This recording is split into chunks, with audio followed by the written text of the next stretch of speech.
মানে পুরা জিনিসটাই একটা ভয়ঙ্কর অনিয়ম, ভয়ঙ্কর দুর্নীতি। আপনারা যদি আরো একটু খুঁজেন, আমার মনে হয় আপনারা পেয়ে যাবেন যে বিশেষ কোনো একটা দলকে বিশেষ সুবিধা দেওয়ার জন্যই কি এদের নিয়োগ দেওয়া হয়েছে। এত মেটিকুলাস ডিজাইন পর্যবেক্ষকদের মধ্যেও ভাবা যায়। আসসালামু আলাইকুম প্রিয় দর্শক, আপনারা জানেন আমি বিভিন্ন সময়ে এই আমাদের নির্বাচন কমিশন নিয়ে নানা ধরনের সমালোচনা করি। অনেক দর্শক আমাকে এমনও বলেন যে নির্বাচন কমিশনের সঙ্গে কি আমার কোনো স্থায়ী শত্রুতা আছে কিনা, এবং তাদের নিয়ে কেন আমি এত তীব্র ভাষায় সমালোচনা করি। আমি আসলেই মনে করি, আমি আগে বহুবার বলেছি, আমি এই নির্বাচন কমিশনকে মোটেই এরকম একটা গুরুত্বপূর্ণ নির্বাচন অনুষ্ঠানের জন্য যোগ্য কমিশন বলে মনে করি না। আমি একাধিক কারণ উল্লেখ করেছি যে তারা যাদের রিটার্নিং অফিসার নিয়োগ করেছেন, বিভিন্ন জেলা প্রশাসক যারা আছেন, তারা এই যে হা না ভোটের জন্য একটা পক্ষে তারা প্রচারণা চালিয়েছে, এবং এই প্রচারণা চালানোর মাধ্যমে নির্বাচন কমিশনই বলেছে যে তারা দণ্ডনীয় অপরাধ করেছে। তাদের ব্যাপারে নির্বাচন কমিশন এখন পর্যন্ত কোনো শাস্তিমূলক ব্যবস্থাও গ্রহণ করে নাই।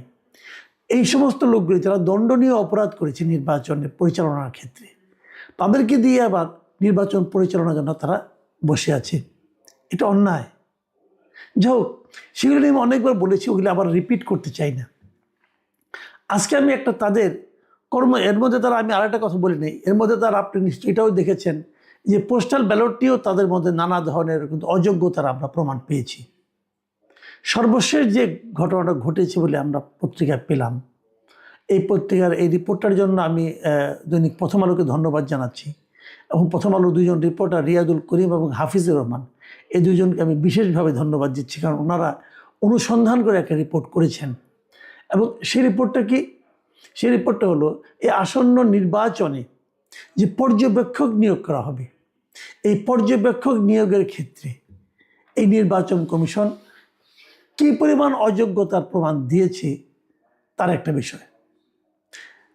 এই গণভোট এবং জাতীয় সংসদ নির্বাচন, এটা পর্যবেক্ষণের জন্য আমাদের দেশের 81টি প্রতিষ্ঠানকে তারা অনুমোদন দিয়েছে। 81 এবং এই 81টা প্রতিষ্ঠানের মোট পর্যবেক্ষকের সংখ্যা হলো 55,500 মতো, 450-54 এরকম, মানে 55,000 অ্যাকুরেট ফিগার হলো 454 জন এদের পর্যবেক্ষক তারা থাকবে। আচ্ছা, এই পর্যবেক্ষকের কাজটা কি এটাকে বোঝার চেষ্টা করি আমরা। পর্যবেক্ষকের কাজ, যখন নির্বাচন যখন হবে তখন এই পর্যবেক্ষকরা ঘুরে ঘুরে দেখবে যে নির্বাচনটা কেমন হচ্ছে, এবং দেখার পর তারা কি দেখতে পেল সেটা লিখিত আকারে তারা পরবর্তী সময়ে নির্বাচন কমিশনকে অবহিত করবে। বলবে নির্বাচন ভালো হয়েছে, খারাপ হয়েছে, এই জায়গায় ভালো হয়েছে, ওই জায়গায় খারাপ হয়েছে, এই এলাকার 10টা কেন্দ্রে খারাপ হয়েছে, বাকি কেন্দ্রগুলিতে ভালো, এইরকম যা তারা দেখবে সেটা তারা রিপোর্ট করবে। তাহলে কি হবে? এই রিপোর্টগুলি করার জন্য তাদেরকে কিন্তু প্রত্যেকটা কেন্দ্রে যাওয়ার অধিকার দিতে হবে। তাহলে তারা কী করে বুঝবে? তারা সবগুলি কেন্দ্রে ঢুকতে পারবে, বেরোতে পারবে যখন তখন, তাদেরকে কেউ না করতে পারবে না। তার মানে এটা কিন্তু একটা বড় ক্ষমতা। বড় ক্ষমতা কেন? যারা নির্বাচন, ধরেন একটা জায়গায় 10 জন ক্যান্ডিডেট আছেন, এই 10 জন ক্যান্ডিডেট কিন্তু ওই এলাকার সবগুলি ভোট কেন্দ্রে নিয়মিত যেতে পারবেন তার ইচ্ছা অনুযায়ী। 1 নম্বর 2 নম্বর তার নিজস্ব একটা যানবাহন দিয়ে তিনি সব জায়গায় কেন্দ্রে ঘোরাঘুরি করতে পারবেন। এবং এই যে সব জায়গায় ঘোরাঘুরি করতে পারা, এটা কিন্তু একটা খুব প্রয়োজনীয় কাজ।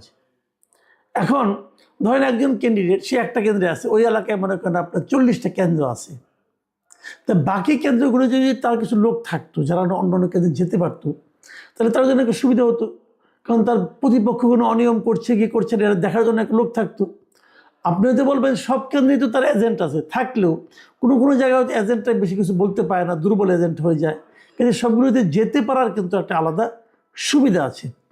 এটার জন্যই কিন্তু একসময় আমরা শুনতাম যে ডামি ক্যান্ডিডেট দেওয়া হয়। নিশ্চয়ই আপনি শুনেছেন যে একজন ক্যান্ডিডেট থাকে ওই এলাকায়, তার হয়ে নির্বাচন পর্যবেক্ষণের জন্য, নির্বাচন দেখার জন্য আরও হয়তো 10 জন ডামি ক্যান্ডিডেট থাকে। এই ডামি ক্যান্ডিডেটদের কাজটা কি? তারা কিন্তু নিজেদের ভোটার তদারক করে না। তারা যার ডামি ক্যান্ডিডেট তার ভোটার কেমন আছে, তার ভোটে কোনো সমস্যা হচ্ছে কিনা, বেসিক্যালি তারা এইগুলোই দেখত। এই ডামি ক্যান্ডিডেট থামানোর জন্যই কিন্তু নির্বাচন কমিশন একসময় বলেছিল যে এত এত আপনার এই স্বতন্ত্র ক্যান্ডিডেট দেওয়া যাবে না।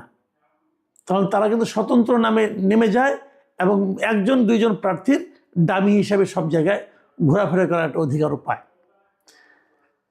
এখন যে এটা তো বন্ধ হয়ে গেছে, এখন তো বেশি ডামি ক্যান্ডিডেট দেওয়া যায় না।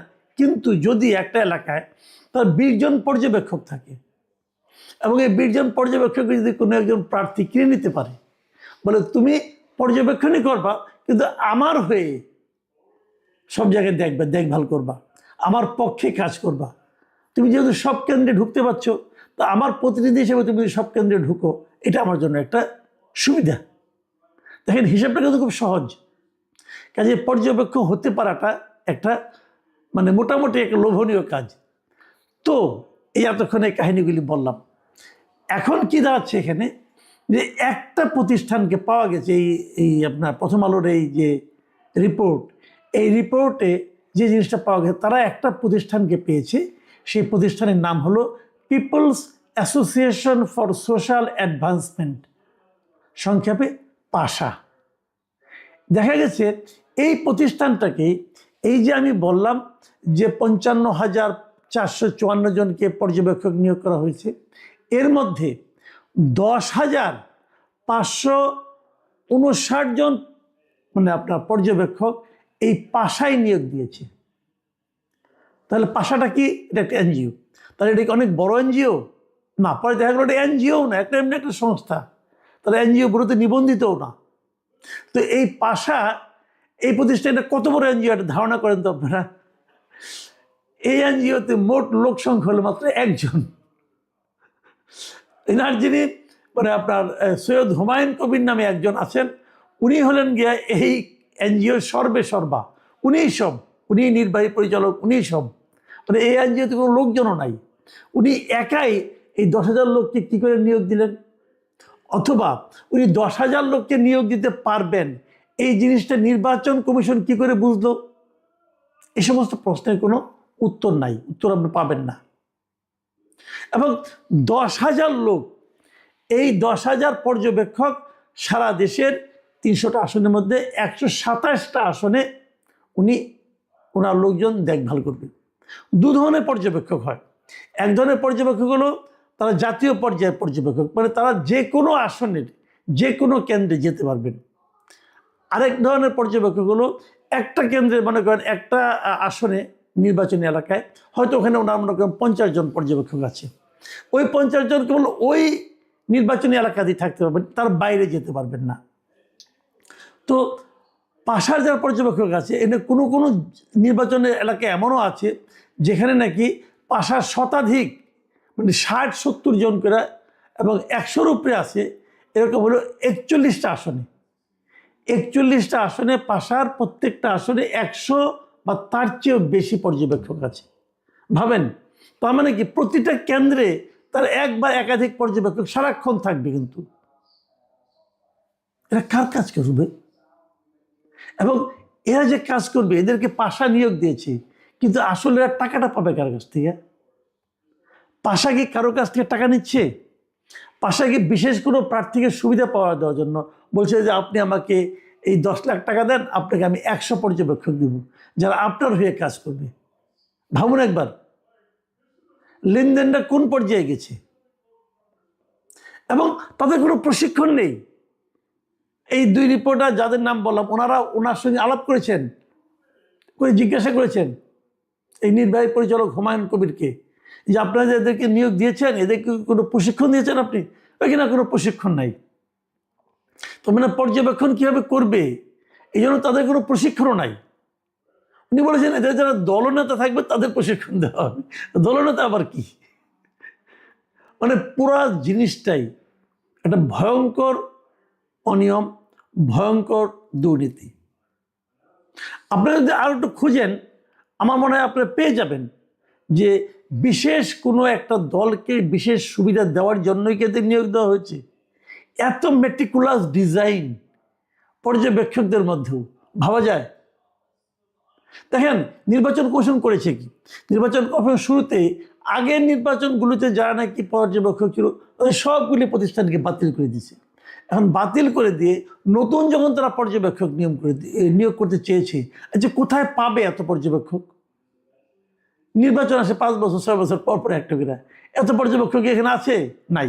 তখন তারা এরকম জোড়া তালি দেয়া এখান থেকে ওইখান থেকে নিয়ে তারা এই কাজগুলি করেছে। এবং পাশার যে ঘটনাটা, আমার মনে হয় না পৃথিবীতে এই ধরনের ঘটনা এর আগে কখনো ঘটেছে। এটা এই নির্বাচন কমিশন ঘটিয়ে আমাদেরকে দেখালো যে তারা কি পারে। এই স্ক্যান্ডালের শেষ কোথায় আমি জানি না, ভালোভাবে খুঁজলে হয়তো দেখা যাবে যে আরও এরকম অনেক আছে, এরকম পেয়ে যাবেন আপনারা। এই যে 81টা সংস্থা, ভালো মতো খুঁজলে কি পাওয়া যাবে আল্লাহ জানে।